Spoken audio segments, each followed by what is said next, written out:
There are very few things that are certain in life. In fact, I can narrow the list down to just 3, and those are death, taxes, and cheap flights in Europe. And no, I obviously did not come up with this quote myself. I plagiarized it directly from the great Benjamin Franklin, who predicted, even before man had ever taken flight, that you could fly from Paris to Rome in the year 2025 for less than a night out with the boys. The cheapest tickets between Paris and Rome typically cost anywhere from 40 to 60 euros one way, depending on the day, but that route isn't anywhere close to the cheapest you can find. As of the time of publishing, Ryanair is offering one-way fares on 12 routes for under £15 one way. But they're not the only ones. Wizz Air, EasyJet, Vueling all consistently offer deals for under 20 euros, and sometimes these aren't short flights. Bristol to Lanzarote is a 1,600-mile flight that lasts anywhere from 3.5 to 4 hours. So if your ticket costs £15, call it $20 to be consistent, you're paying less than 1 cent per mile flown. As a point of comparison, the lowest published fare for a route of similar length in the US is Boston to Dallas with Frontier for $44. Still cheap, but more than double what Ryanair is offering on a cent per mile basis. Peter, come on, you're totally cherry picking. Prices vary based on a million different factors. How many airlines are serving the route, what types of people are flying, business or leisure travelers, and much, much more. And you're right. Heck, London to Manchester is 36 cents per mile. British Airways has a monopoly on the route, and I imagine it's almost exclusively connecting traffic, so very few people are actually booking just that 150-mile segment. But flights like these are definitely the exception, not the norm. If you look at Ryanair's average fare across their entire network, it's about $50. In the United States, Frontier's is $113 and Spirit's is $111. But Frontier and Spirit are flying slightly longer flight segments than Ryanair on average.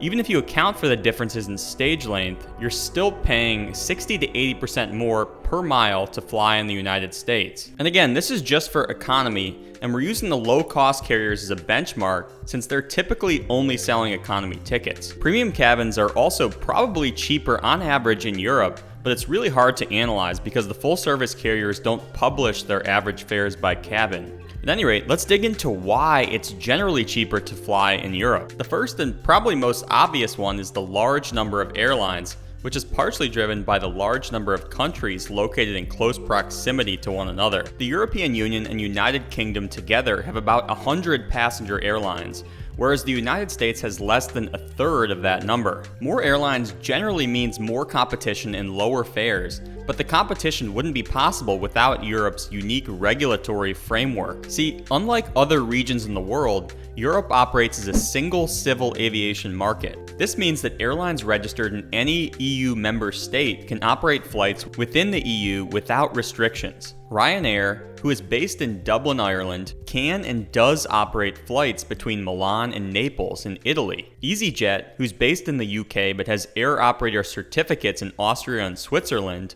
also operates Milan to Naples. Before the market was deregulated in the early 1990s, it was only ITA, then called Alitalia, who operated the route. Fares between the two cities would regularly run upwards of 150 euros, and ITA still charges over 100 for its routes between Linate and Naples, but you can now find fares for as low as about 30 euros with the low-cost carriers. And yet, Ryanair and EasyJet are profitable and ITA is not. And yeah, you could argue that that's more of a reflection of ITA's poor cost control than anything else, but the trend generally holds that European low-cost carriers can offer very low fares while maintaining profitability. Europe has several structural advantages that makes it easier to control costs than in the US. First, major population centers are simply located closer to one another. The average bilateral distance between the 10 largest US cities is about 1,200 miles, whereas the average between the top 10 largest EU cities is about 700 miles. As a result, flight distances are shorter, flight times are shorter, and planes can operate more flights in any given day. Ryanair averages just about 6 flights per day, sometimes getting up to 8, even 9 flights. This Boeing 737-800 registered Echo India Echo Foxtrot Charlie operated 9 flights on May 30th, leaving Malta bright and early at 5:45 a.m. and finally retiring for the night at 12:20 a.m. in Rome. As a point of comparison, the highest frequency US operator, Southwest, gets about 5 flights per day out of its planes, 1.2 flights shorter than Ryanair. If it wants to hit the 9 flights per day mark, pretty much its only option is intra-Hawaii flights. More flights per day per aircraft means more revenue per aircraft, which in turn helps offset some of the fixed maintenance expenses and insurance the airline must pay every year regardless of how much the plane is used. If you've flown the budget airlines in Europe, you might have noticed that they often board directly from the apron via air stairs, and sometimes they utilize both the front and back boarding doors. Not only does this save money because jet bridges are more expensive, but it also is more efficient. In the United States, jet bridge usage is far more common, even with the low-cost carriers. They're not mandatory, but I think they're just viewed as more passenger-friendly and safer from a ramp access standpoint. Nonetheless, US airlines are waking up to the fact they're horribly inefficient. Frontier's CEO Barry Biffle recently called jet bridges the kiss of death when you're trying to turn an airplane really fast. In Denver, his airline long used the same 10 traditional air bridges on the A pier. They could have kept using those gates at no incremental cost. But in 2022, they spent $220 million to build a dedicated ground boarding facility, basically designed for, you guessed it, ground boarding.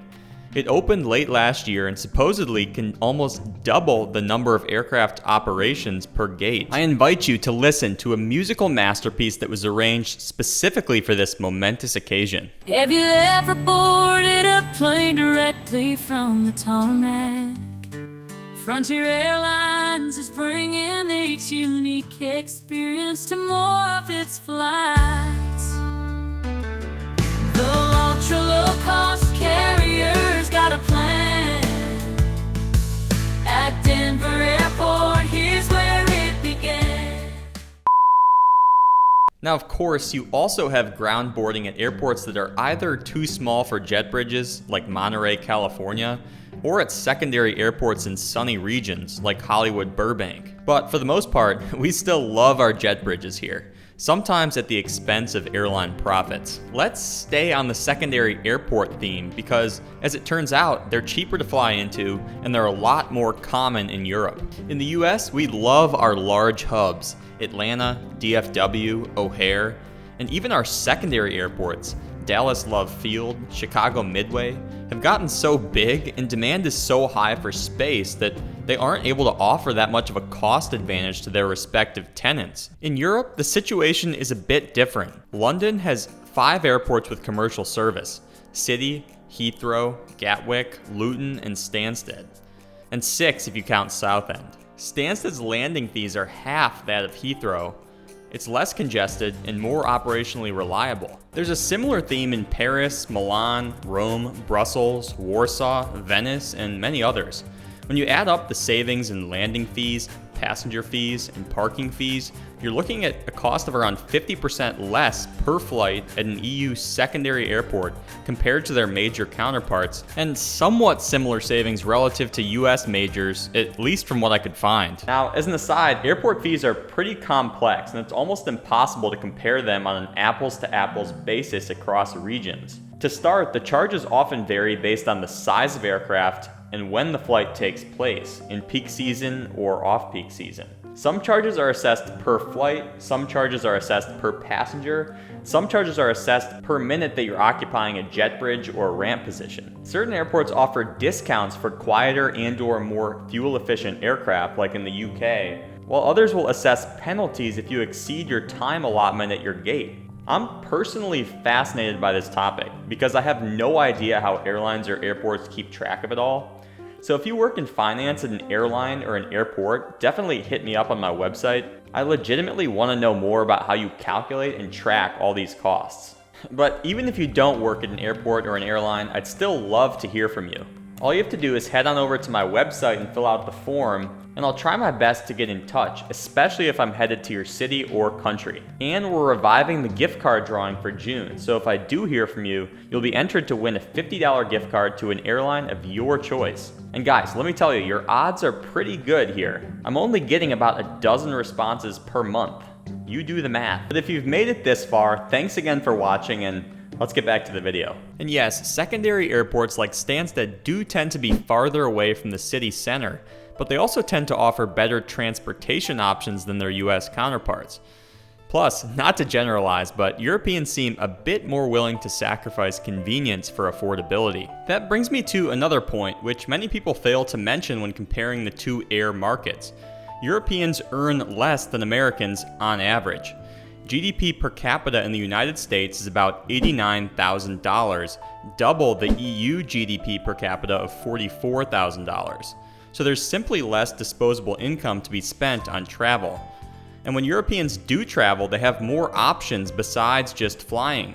The passenger rail network is strong, fast, and affordable, meaning airlines often have to compete with not only cars, but trains for transportation superiority. To give some examples, the Eurostar connects London and Paris in 2 hours and 15 minutes, and the TGV connects Paris to Lyon in about the same time, representing savings of 1 to 2 hours over the plane, depending on how early you arrive for your flight. The arrival of high-speed rail has, in some cases, forced airlines to cut capacity to improve load factors. Before Eurostar launched in 1996, there were 100 flights per day between London and Paris. In 2019, there were less than 50. When it comes to the US, I can't really think of any markets where taking a train actually saves time over flying, except for maybe Amtrak's Acela. So airlines have slightly more pricing power, knowing that they're really the only time-efficient option between major cities. To summarize, flying in Europe is cheap relative to the US because there are more airlines, more low-cost carriers, lower regulatory barriers between countries, shorter distances between cities, more cost-friendly airports, more price-sensitive consumers, and more transportation options that directly compete with the airlines. Now, I'm sure there are more reasons. This is certainly not an exhaustive list, but these are what I believe to be the primary drivers behind the US-EU airfare gap. Now, if you're like me, you remember the day it seemed like Frontier, Spirit, and Southwest were invincible. They had perfected the budget model, balancing low fares and profitability while outperforming even the pros over in Europe. But then the full-service carriers learned how to compete, swooped in, and stole their cheese. Has the same thing happened in Europe? Not really, and mainly because the market is just structurally a little bit different. British Airways makes their money on long-haul and business travel, and they're just not really interested in going after every last Ryanair customer. Their parent company IAG has a subsidiary called Vueling that can do just that. Then you have the whole premium seat thing. There hasn't been the same sort of mad dash for premium seats and intra-Europe flights, and the Brits in particular seem perfectly content packing themselves into 189-seat 737s if it means there's a beach on the other side. But at the end of the day, I'm not European, so I'm certainly not an expert on the matter. For my European viewers out there, have you seen any changes to the balance of power between low-cost and full-service airlines? Do you think your low fares are here to stay, or will we see them rise with more consolidation in the market? Let me know what you think. Thanks for coming along with me today, and I wish you the safest and happiest of travels wherever your journeys may take you. So long.